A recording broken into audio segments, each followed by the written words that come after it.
Bonjour à tous et à toutes, je suis Thomas Dudivant et j'ai le grand plaisir aujourd'hui de vous parler de l'ouvrage de Harald Jenner, Le temps des loups, l'Allemagne et les Allemands, 1945-1955, paru il y a peu aux éditions Actes Sud. Harald Jenner n'est pas historien, il est journaliste à la prolifique et brillante carrière outre-Rhin. Et cela ne constitue en rien un défaut, tant son texte, magnifié par la traduction d'Olivier Manoni, est limpide et brillant.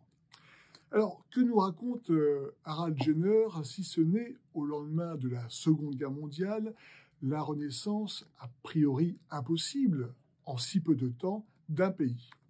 Le pays en question, c'est bien évidemment l'Allemagne, et en 1945, cela n'étonnera personne, le pays est en ruine, à l'état de gravats, et ces gravats, ce sont les femmes, soit dit en passant, qui se chargent de les évacuer. Le marché noir bat son plein, mais ce qui frappe le plus dans ce récit, c'est cette masse de gens déplacés auxquels le pays doit faire face.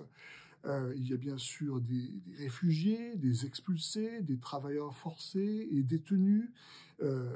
Et tout ce petit monde va devoir, bon an, mal an, essayer de se réapproprier une vie dans un pays qui refoule autant qu'il le peut son passé et où la reconstruction va s'opérer en se basant sur la richesse de chacun, une forme de mutualisation.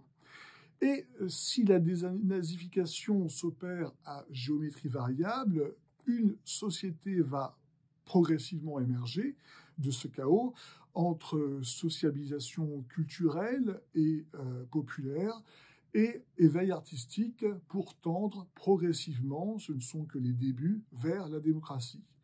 C'est donc une histoire des mentalités que nous raconte ici l'auteur. Son récit est riche, documenté, éclairant, et c'est un vrai plaisir de lecture en ce début d'année.